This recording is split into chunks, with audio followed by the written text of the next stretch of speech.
Okay. So we're going to go back to 2013, the beginning of 2013. And, this was 10 years ago when food delivery wasn't as, accessible and easily accessible as it is now, at least in the US. And there was, there's pizza delivery. And in the big cities, there was delivery. But in the suburbs, a mom and pop shop would not necessarily have like drivers on staff to deliver food. Pizza joint would, but a normal restaurant wouldn't. And so four founders in the suburbs of the San Francisco Bay Area, four founders set out to solve this problem, right? And you might think, okay, well, they probably would have, built an app and hired some drivers and invested in some, a system which exists at the restaurant so that, orders can be received and processed and things like that. But that isn't really how it went down. So what they decided instead to do is just make a website with a few local restaurants on it and a phone number, right? And when the phone rings, they pick up the phone, like the founders pick up the phone and take an order from a customer. And then they hang up the phone and they call the restaurant and put the order in. And then they get on a bicycle or a car, and go to the restaurant, pick up the order and deliver it to whoever ordered the food, right? And this probably seems ridiculous, right? Like it doesn't seem like it scales. That's not a startup. That's like at the level of business, that's like a lemonade stand level, right? But the key takeaway from here is that they just got out there and did something, right? They just did something where they could like interact with the customers who are ordering the food, interact with the business owners, right? The restaurant owners, like find out if they're solving a problem that actually exists, find out if people are willing to pay a delivery fee to get food taken to them. And some of you may know this story, right? And so this is what became DoorDash, right? So if you fast forward, DoorDash is like, now it has drivers and it has, complex software systems, but it didn't start that way. And quite intentionally, it didn't start that way, right?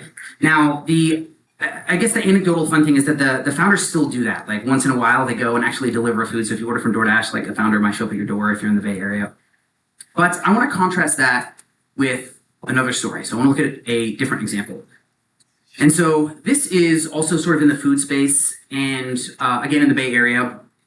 And this is Zoom Pizza. And the idea, it was innovative, it was fun. The idea is that we're going to have an app where I can order pizza and the system will dispatch my order to a truck, which will have a bunch of cool autonomous stuff in it, like a robot arm that starts making the pizza and, automated conveyor system that puts it in the oven as the driver is driving to where I live. And so if it's timed just right, when the truck arrives, the person can take the pizza out of the oven and bring it to my door and I get like the freshest pizza. Right? That's the idea.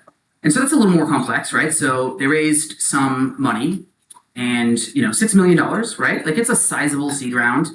And, you could spend $1 million on the app and still have $5 million left over for a food truck. But, this was a big idea. So later that year, they raised some more money. They raised another $23 million. And, at that point, it's like, well, we need automation engineers and robotics and all kinds of like really complex stuff. And then so the following year in 2017, they raised another $48 million, right? And so you must like at this point, like this is going to be a success, right? There's a lot of money here and we can hire some of the best people in the world and everything. And it didn't end there because the following year in 2018, they raised an additional $375 million, right? And, to solve pizza, right? And so it was bigger than that, right? Because, I'm sure they're telling the investors at this point, they're like, no, this is automation. Like you're investing in the future of food service, right? And no human is ever going to make food again. And like, this is like bigger than what you're expecting, right? And so in total, it's 452 million. So it's like $500 million, right? And like, but they existed. The trucks were out there. Like I ordered pizza using the app and it was fun. It wasn't the best pizza ever had, but it wasn't bad. The thing is, though, they didn't quite nail the automation. So there's still a lot of humans involved because they have to prep the stuff and load the truck in the morning. And then like the robot arm puts the cheese on the pizza and stuff. And then the human does a lot of it. And ultimately, I mean, you may know where this is going, but ultimately they didn't make it, right? And so in January 2020, and this was like before the pandemic. So this had nothing to do with the pandemic. They shut down, right? And so like $500 million just kind of evaporated, right? I mean, there's some trucks to show for it, but this is... There's some food trucks, right? Which is not, the most unique thing in the world. But this is like a real story, right? And this sort of thing gives startups a bad name, right? Or Silicon Valley a bad name, where you look at it and you're like, whose money is this and where did it go? And like, who's behind this and what decisions were made and everything, right? And so you might think that I cherry pick these examples and like weird isolated cases, which is true. I did cherry pick the examples, but this is more typical than you might think. And I'll show one more example here, which is Quibi. Does anybody remember this? This was crazy, right? So this was an app. I mean, it's more than an app. They had to produce some shows for the app, so they wanted to be like Netflix, right? And if you're going to produce shows, you got to raise some money, right? So they raised $1 billion in March of 2018, and I would assume you can build a pretty good app and probably even film some content with that. Yeah. But they raised an additional $750 million a year later, so now they're at $1.75 billion, right? But they launched, right? And I downloaded it, and it was kind of fun, right? It was these 10-minute contents, but I think you all know where this is probably going. But how long do you think it took for them to fail? Yes. Yes, it took 6 months. Yeah. So later that year in October, they shut down. And so, I mean, this is like, I think like business students and startup enthusiasts will be like studying these use cases. Like, where did close to $2 billion go? And I mean, maybe pay for some actors and things, but like, how many Yoko villages could you build for 1.75 billion? Like, you could put multiple, right? Like, you could put them in multiple countries, and like you could build a lot, right? And so anyway, was this a failure of execution? Almost certainly. Was it a failure in other ways too? Like maybe they didn't understand the market. Maybe they thought pizza was a bigger problem worth solving, in the previous example. Or maybe in this case, they thought like the lack of short content on Netflix was like a bigger problem than it ended up being. And so I'm going to talk specifically about how like execution led to these situations. And so this is me. We've sort of been through the intro. So I've been a founder. I've founded multiple companies. I've kind of been in big tech. So I've seen a lot of angles of the tech scene. And interestingly, so I went through Y Combinator, and that's actually how I know of Yoko Village. So David was also in the Y Combinator community, and we had a conversation about this, and I thought it was really interesting, and that's how I landed here.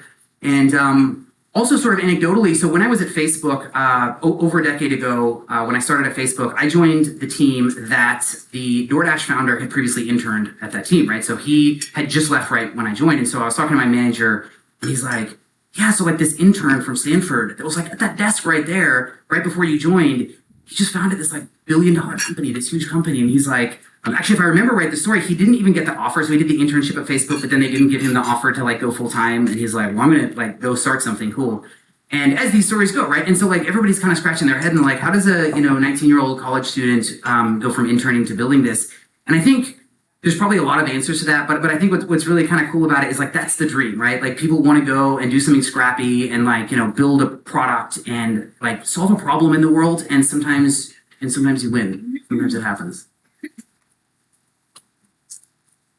So I wanted to kind of take a step back and think about it this way. So I feel like technology, and we can even say that like business in general, like why do we start companies to like provide value to people that will give us money for whatever we provided, right? And it was a good value exchange in theory. But I think technology, a lot of us like to think it's really about solving real world problems. It should be about solving real world problems. It shouldn't be about building a thing for the sake of building a thing, right? And we're solving problems for humans, right? We're not just like making tech so that it exists. And I think that's really important to think about in the context of like, how do you do that? And I'll quote a few folks, and I know Steve Jobs has his flaws as does everyone. And but I think he played a big part in making technology human and working very closely at the interface between humans and tech. And anyway, so ideas are worth nothing unless executed. Like execution is worth millions. And I'll give you one more quote, which is from Sam Altman, who founded OpenAI, among other things that he's accomplished. And great execution is at least 10 times as important and 100 times harder than a great idea. And this might undersell a great idea a bit. Like ideas are important, and innovation is extremely important. But I think what we're really trying to get at here is this. This is the like Gary V. This is the social media like snippet version of ideas are shit, execution is the game, right? And so, we talked a little bit about this yesterday, on stage when we were talking about co-working spaces and entrepreneurs. And it's like, if you ask 10 different founders or entrepreneurs, like, what is the number one hardest problem? You'll get 10 different answers, right? Someone will say hiring, and someone will say community, and someone will say like, my own internal struggles. And all of those are true, right? And And because there's so many difficulties, like there's so many number one most hardest things in being an entrepreneur, I think that's probably what leads to figures like this. And so in this case, 75 to 90%, broadly speaking, or this is a kind of well accepted stat of startups fail. And fail in this case is measured by someone invested in that startup and never got their money back. So that's how we're kind of defining failure in this case. And it's baked into the model. If you think about venture capital and things, they bake into the model the fact that we're going to lose X, like X amount of these we're never going to see a return on. And then the few that do are going to be, rocket ships. So, but like from a founder standpoint, we need to go into it being aware that like the odds are stacked against us, right? And so like, what are these important factors? So like you need community, right? So like, you need to be around other entrepreneurs and exchange ideas and, be able to support each other, right? Support structure and mentors. You need to have balance, right? You can't be grinding on stuff for 12 hours a day and expect that not to take a toll on you. You need to be able to, take a walk and go into nature and come to a place like this. And you need to have passion for what you do, and you need to have grit, and you need to have like, all the things that you would expect. And I'm going to kind of sort of put all of those in a very broad, maybe inaccurate bucket and say, yes, all of that is true, but like the number one or one of the strongest predictors of a startup success is like, can the founder, can they get stuff done?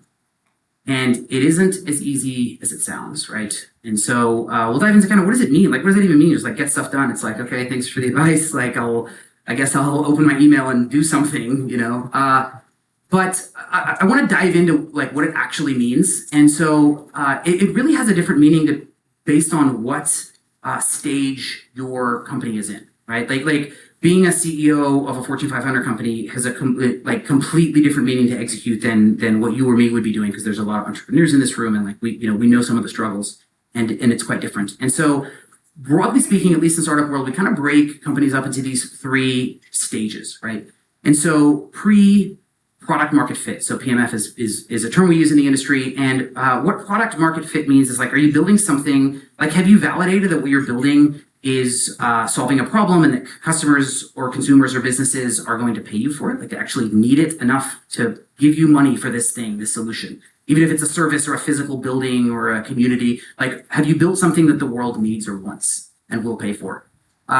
Once you've kind of established that, so you might raise some money during the stage, right? So it's typically considered like a pre-seed or a seed round. You might raise a little money to build the thing, but what it really comes down to is if you can demonstrate product market fit, then you can kind of graduate to this second stage. And typically that is kind of the milestone there is raising a Series A, which is a sizable amount of money, and it allows you then to take that money and grow your little business of picking up phones and taking orders into a real, like into a functioning business. In fact, typically during this stage you're going to be, it's like, hey, this small pilot set of users likes my thing, but now I have to grow it to the rest of the world. So I might need marketing, and I might need a sales team, and I might need software engineers and infrastructure and servers, and then like lastly. Is operating at scale. And so at that stage, it's a completely different skill set. In fact, a lot of times what happens is the leadership changes between step 2 and 3. So you saw that with Uber, right? So it's like Travis, the original Uber founder, was like really good and scrappy and like, knows how to bend the rules and get like, crazy growth hacks in place to get through the first stages. But then once you're like a big boy company and, like oftentimes, whether the founder likes it or not, like things a shuffle will take place and like the suits will come in and run the company.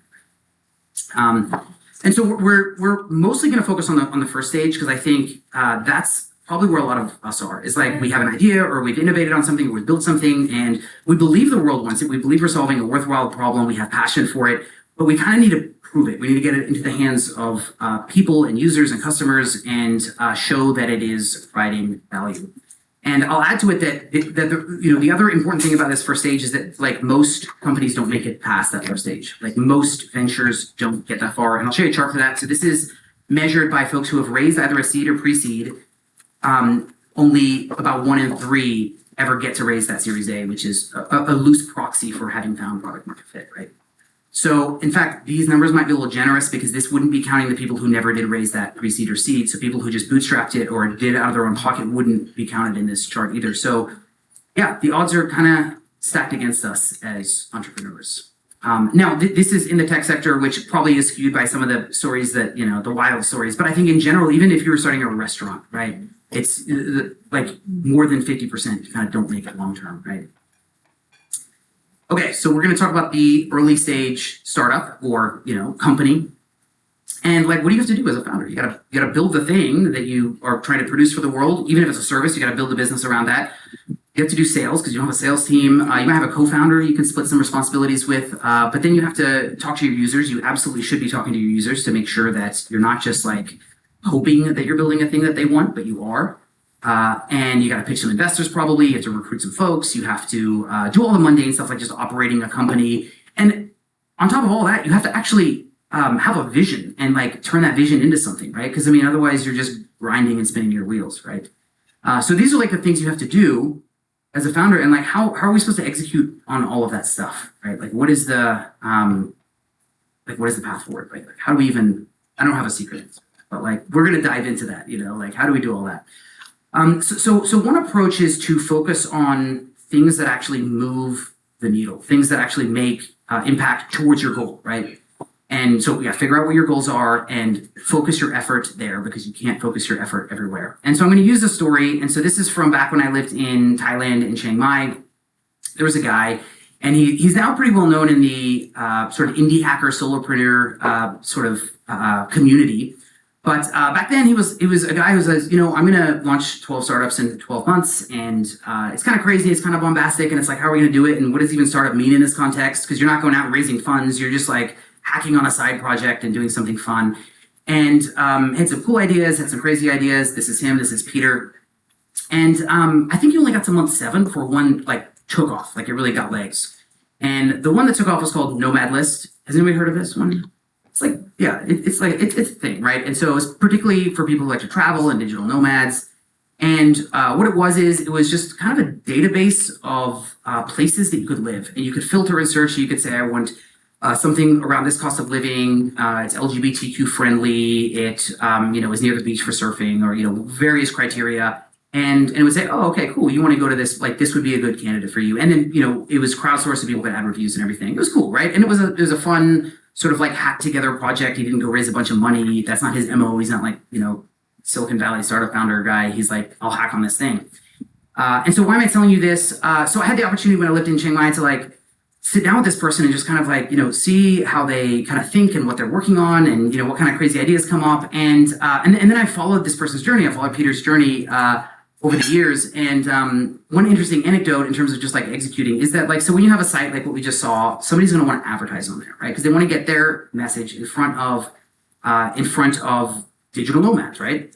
And so like as a builder, as somebody who's just like building a thing and has a vision and making a thing, you don't want to have like meetings with advertisers and like, go back and forward on like the creative and the wording and like sign big long contracts. And so people were trying to get a hold of him to advertise on the site. And finally he was just like, well, look, PayPal me $5,000 and in the payment note of the message, like I'm not going to even have a meeting with you. Like don't even send me an email, just PayPal me $5,000. And in the payment note, write the text of the ad you want to show on my site and I'll show it for a month. And it worked, right? And so like, he just got money. And so like, he could then figure out where's the price. Is it 5K? Is it 7K? Like what is the, value of this? And it turns out like this is one example. And like he tends to think outside of the box. And I think a lot of like sort of indie hacker types do, right? Which is that like, I'm not going to mess around with like, how many times have you thought this Zoom call could have been an email? It's like, I don't have time. Like, I just don't tolerate the bullshit because I got stuff to build and I'm trying to make something that's going to change the world. So that's sort of an example. I realize that you can't read it super well, but that's the summary. And so focus on building, right? Like the lesson from that little anecdote is like, let's just focus on what we're doing. Like what are we actually trying to accomplish here? What sort of distractions do we have as founders? Like, okay, making a beautiful pitch deck. You don't have to do that, right? Make a pitch deck that looks like it was built. I've seen people raise on something that was like built in PowerPoint on Windows 95 and it's just like clip art and if it has the right numbers, investors will be interested. It doesn't have to be beautiful. Getting a great name, right? Like Palo Alto food delivery or whatever it was, wasn't the final name and it didn't need to be, and that's fine. Don't waste tons of time on that or having the best like upvotes or GitHub stars and things like that. Getting featured in TechCrunch, I see a lot of founders, they'll like chase down a journalist to get, featured and like, hey, the startup is changing the way pizza is going to be made for the future. And it's like, those things are fun and they feel good and you like send the link to your mom, but like at the end of the day, they don't necessarily help you build and do what you're doing. And I would argue even that running ads, there's a really good case for it, but like probably isn't the right thing in the early stage unless you have a product that actually you validated and people want it and it works. So I'll use another example here. So Coinbase, which now is like a very big company and is probably the go-to way to, for people who aren't like super into the cryptocurrency space, it's just really easy. It's like the Starbucks of being able to buy some crypto. You just jump on the website, they handle everything for you, they manage your wallet, security, regulatory stuff. But that's not how they started, right? So they started with just a theory that I think people might want to buy this Bitcoin thing. This is probably going to catch on, but it's really complicated right now. You got to find someone who's selling their Bitcoin, and you have to like wire transfer the money potentially internationally, and it's really complex and it's risky. And then are they going to give you the Bitcoin? It'd be really nice if you just jump on a website and say, I want like 3 Bitcoin, which was a lot less back then, and just press Pay Now. And so that's what it was. Like at launch, it was a web page with a text box and a Pay Now button, right? And you could buy Bitcoin. And they kind of shop this around at their, in the Bitcoin community, and people are like, this is good. I would pay a percentage for that convenience and the safety, and then you grow from there. And so I'm going to use a meme to kind of illustrate what I've been sort of getting at here, which is that, so if you know this meme, this is like sort of like the spectrum of like brilliance. And it's like on the left side of the spectrum is like, well, I'm just going to put up a website. Sounds fair. And then like in the middle where a lot of us are is like, okay, well, I'm going to hire a team and I'm going to have a go-to-market strategy and I'm going to like, build a big complex application and everything. And then sort of on the right side where you have like the savant geniuses that are like, I'm just going to put a site together. It's like, that's the simplest way to just validate an idea. And you'll see variations of this meme out in the world. But the idea is that like we sometimes in like smart everyday folks, we just overcomplicate things, right? So your primary objective is to just find product market fit, find something that, validate that the world wants what you're building, that they are willing to pay for it. And in order to facilitate that, you should be building your thing, you should be talking to your users, and then you should take what they've said to you and go and repeat and iterate on your thing, right? And then we've kind of hinted also at like staying lean, and staying lean takes a lot of forms. And one form is like, don't hire a bunch of people. Even if let's say you raise a decent seed round, it's very tempting to go and like hire a salesperson, an expert at this, and like, a couple of coders and everything. And the problem with that is if you have to cut your burn or your second raise doesn't come or you don't get profitable as quickly as you think, it's really hard to come back from it. You don't want to lay people off. It makes you look bad, you lose reputation, it sucks for them. The idea, if you can swing it, is like, don't overhire, don't like pay a bunch of big expensive influencers, and just like build something lean, at least if possible. And I'll give you an example of that. And so when WhatsApp was acquired by Facebook, which was 2014, I was there at the time.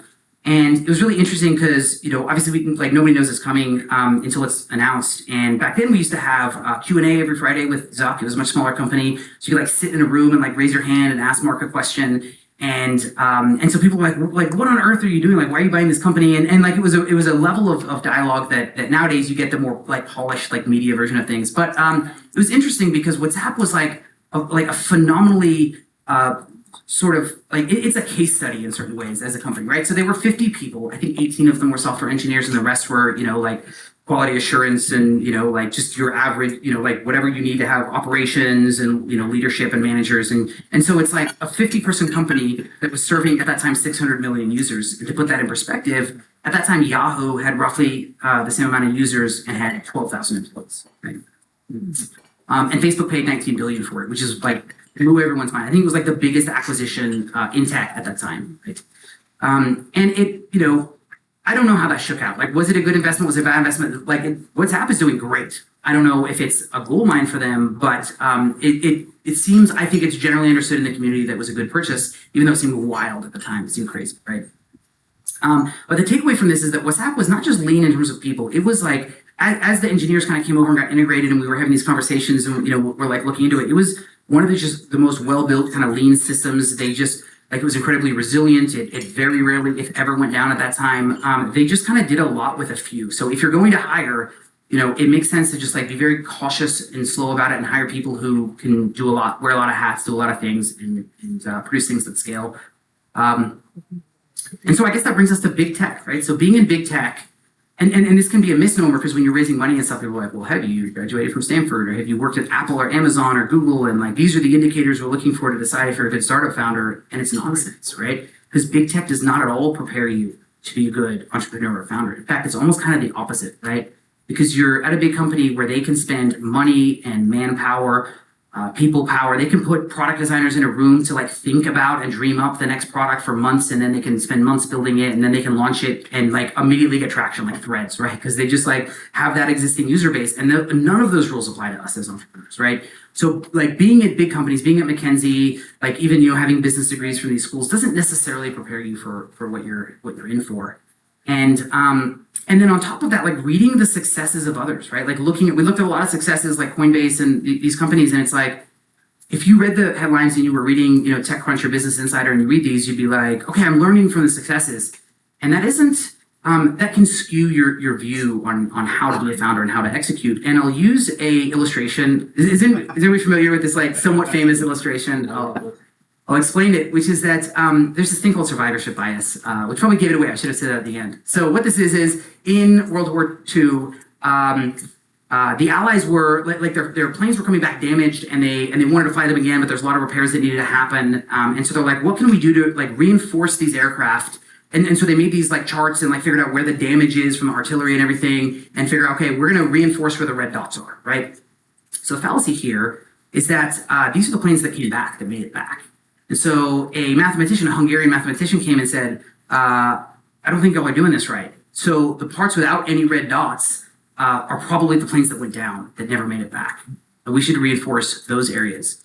And, historians look back at this and think that this in some way contributed to turning the tide into, the Allies' effort to win the war, is because they had someone who could kind of think outside the box and think of the non-obvious solution, and then they had people willing to try it. And it turns out this was a survivorship bias where we were only looking at the survivors. So if you only look at the startups who made it, you're going to get a slightly warped perspective. And so we're going to look at some failures. We're going to look at folks who didn't make it and stuff that they say. And so this is what I hear from founders, because I talked to a lot of founders. I've had my own failures. Is that people loved our product, right? Like they enjoyed it, it was fun, but they didn't want to pay for it. Like when we said pay for it, they're like, well, no, I'm going to go use the free solution from Dropbox or from wherever. And that's a tough thing to hear, because you put your effort into something and your users aren't willing to pay for it. So the sooner you can find out these sorts of things, the better. The more you're talking to your users, and then you can change and find out, okay, well, what would they pay for? Maybe I can market it to someone who like does have the budget or solve a slightly different problem. Another thing that people who have failures have run into, and I've been guilty of this before too, is we focus on what our competitors are doing rather than what our users are saying, right? And so it's very easy to say, okay, well, especially if your competitors like bigger or more successful than you, like they implemented this feature. They've obviously done the user research and talked to their users, and so users must want this, so I'll implement it. And then we find out that that wasn't the best use of our time, right? Because we have slightly different user bases, or they're at a different scale, so they're solving different problems. And this is a really important one, which is that we didn't learn from the people who did this before, right? And so, you look at problems that have been tried to be solved over and over. Healthcare, we had a conversation recently about a problem that's been tried to be solved in the United States over and over and hasn't succeeded. Even simple things like transferring money internationally without charge or in safe ways. So many people from back at Western Union to, TransferWise, like nowadays, and many other startups are trying to solve this problem. And it's like, why, we were in a conversation earlier, can I transfer you money? No, I have a Costa Rican account. And it's like, there's no easy solution for that. And it's not just because startups haven't thought of this.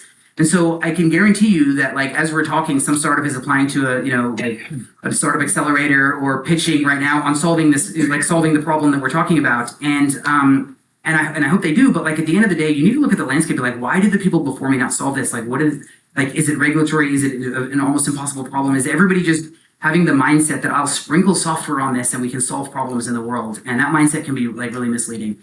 And so if you don't learn from the people before you, you can learn the hard way, and that is not good. So then we're going to talk about cargo cult thinking, which I have a cool story that I'll tell you in a moment, but I'm just going to define it really quickly. So cargo cult is again from that same era when the world was fighting, unfortunately. And what was happening is like there was, in the Pacific theater, we were coming over and building runways on islands that had previously had very little contact with the Western world, if they're lucky, probably didn't want contact with the Western world prior to that.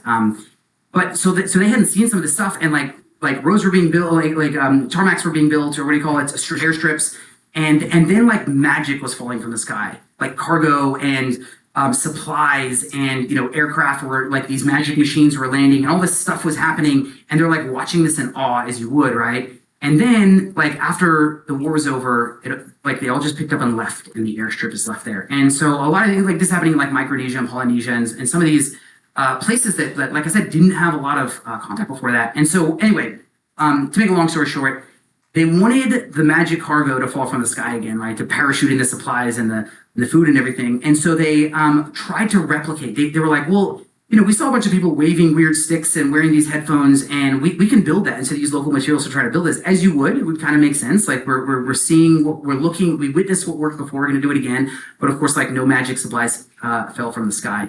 And so that story, which is like a common thing that folks have probably heard, but that has now been coined to this term of like cargo cult thinking. And it's like we look at something that worked for someone else and we just replicate it with the tools that we have in our hands. So it's like, how many of you think this would succeed? If you're like, I have an idea, so I'm going to go to San Francisco, I'll get an office and with like a ping pong table, and we're going to have some kombucha and some beer on tap, and I'll hire a bunch of young techies, right? This would be the wrong way of doing things. But you saw that other startups did this, and you're like, well, that's the way to make a product that works. But it would not be in your best interest, right? Depending, like there are certainly companies that are doing this today that probably will succeed, but I wouldn't say to copy that. In fact, another thing that I see people do is, actually this happened for a whole era when Google was like, in the early 2000s, Google was like so wildly successful that everybody was like, oh, well they have these like free lunches and these massages, and they hire like these certain graduates with these like crazy engineering degrees, so we can copy that and we can become like the next Google, and it kind of didn't pan out, right?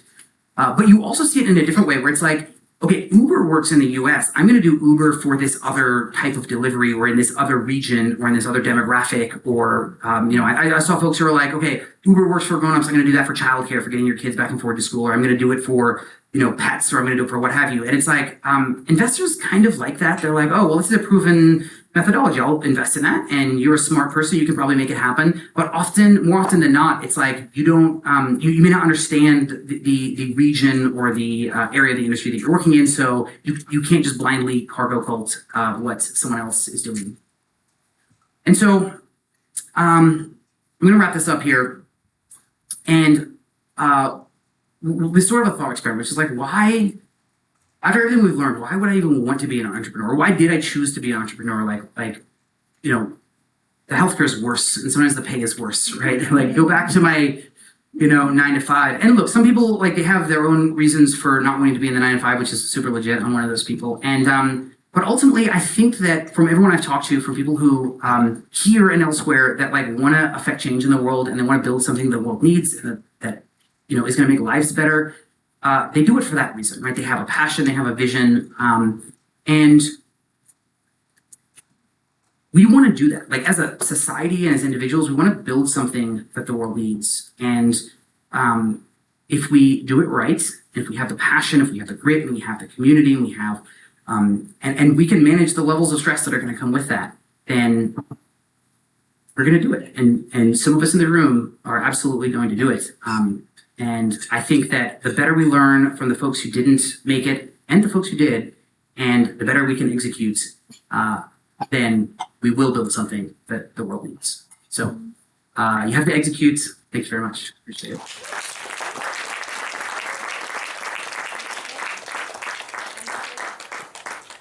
So I think we have some time for questions. Folks want to talk to me about it? Here. So Mark Zuckerberg. So who do you predict will win the cage match between him and Elon? Do all billionaires become evil villains? Is that just how the world works? Like what? I don't even know how to. Oh, he backed out. I heard, right? Zuck backed out, and then Elon kind of bullied him and said, "I'll show up at your house." Did anybody read this? And then he's like, "I'm not even at home," and then he's like, "Sure you aren't." I don't know, like, do we digress into children at a certain level of like unchecked power? Like, do we not surround ourselves with people who say that's a terrible idea? No, we don't, right? Marketing, man. Marketing. It is, but I somehow don't think that's why they did it. But in the end, the result is probably true. I have I was gonna say I had a credit slide at the end there too, but that's fine. Other questions? What else do people think about? I don't know Mark, by the way. I've like once ever been in the same room as him, twice ever. Yeah.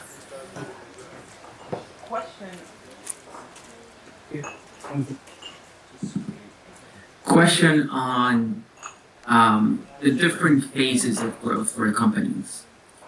And what are the behaviors, personality traits, or things that a founder needs to watch for when the company grows to the next phase and you're probably not the best person to continue leading, right? I think the only reasonable thing you can do is have a board of directors who have can check your gut, your intuition, your feelings, because so Zuck does not have that, right? So Zuckerberg controls more board seats than anyone else, and so he can't be fired, right? Whereas, like famously, Steve Jobs was fired in the '90s because the board didn't like him, and so some people have different levels of control, and I don't think it's good to be like unchecked power is not good, and so have a board that can fire you and you can be accountable to, or be accountable to your shareholders, and they will probably let you know when you aren't doing things right. Hopefully, right? You need people. Yeah, you got to surround yourself with community and support structure that can tell you when you're being a fool, or under-equipped. Like maybe you're not a fool, you're just under-equipped for what is happening. Different skill set. Right? Yeah. Yeah. Okay, other thoughts, questions?